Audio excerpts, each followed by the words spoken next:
The market is looking to end January on a high note. That's our top story today on the Wall Report.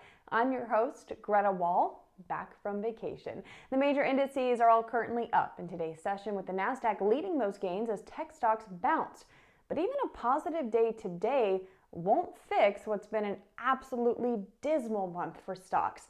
The Nasdaq is on track to log its worst January in history, with the S&P 500 set to have its worst month since March of 2020, and the Dow looking at its worst month since October of 2020. Now, the volatility this month has traders feeling good about February. T3 Live's latest sentiment survey shows the bulls are reemerging.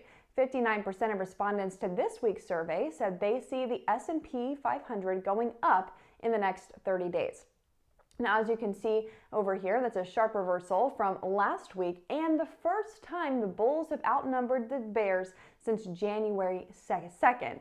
And as sentiment turns around, traders are buying the dip in some key tech stocks that have been absolutely wrecked this month.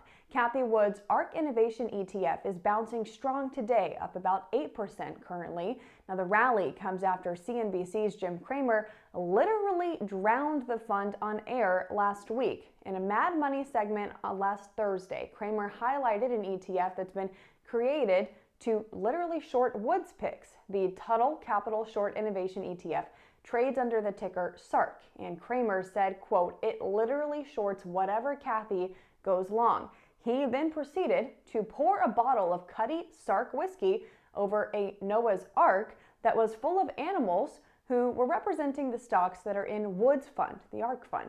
Now, he said, quote, "You pour the ARK all over the SARK and bet that they all drown and no one gets out alive," saying that that's how you bet with Jay Powell and probably that the Fed could ruin the economy this year. Now, ARK did start this week down more than 27% year to date, with SARK up nearly 33%. But today, that action is reversed, with ARK rising and SARK falling. Just a year ago, Cramer was calling Cathie Wood a genius. I guess we'll have to wait and see who's right. Now, ARK's rally today comes as the biggest holding in the fund is bouncing strong. Tesla shares are up more than 8% after a big analyst upgrade. Credit Suisse analyst Dan Levy now says the recent sell-off has created an attractive level to buy in on Tesla, with the company's fundamentals remaining highly favorable. He raised his rating on Tesla to outperform and kept his price target on the stock at $1,025. Tesla shares started the week down nearly 20% year to date.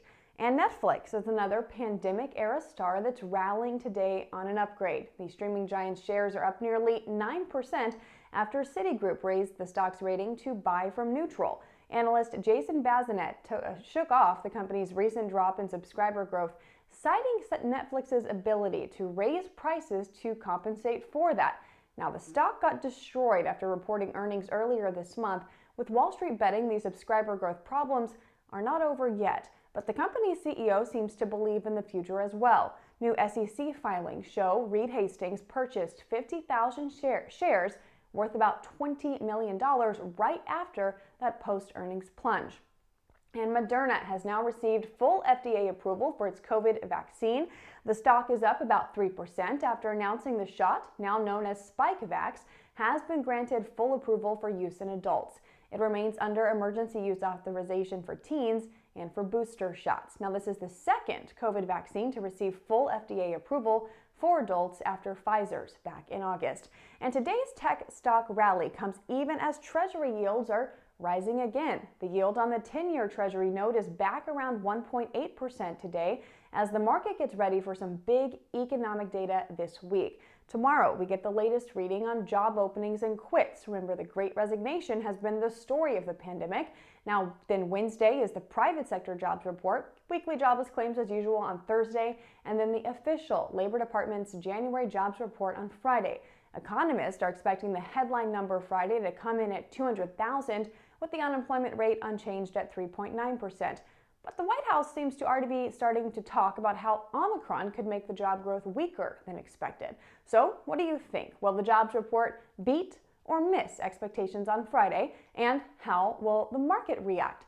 Give me your predictions in the comments. Personally, I'm expecting a weak January report, but a pretty muted reaction from the market. Remember, a bad jobs report pretty much means nothing for the Fed at this point. They're laser focused on inflation and doing whatever it takes to tackle that monster of a problem, no matter what happens in the labor market.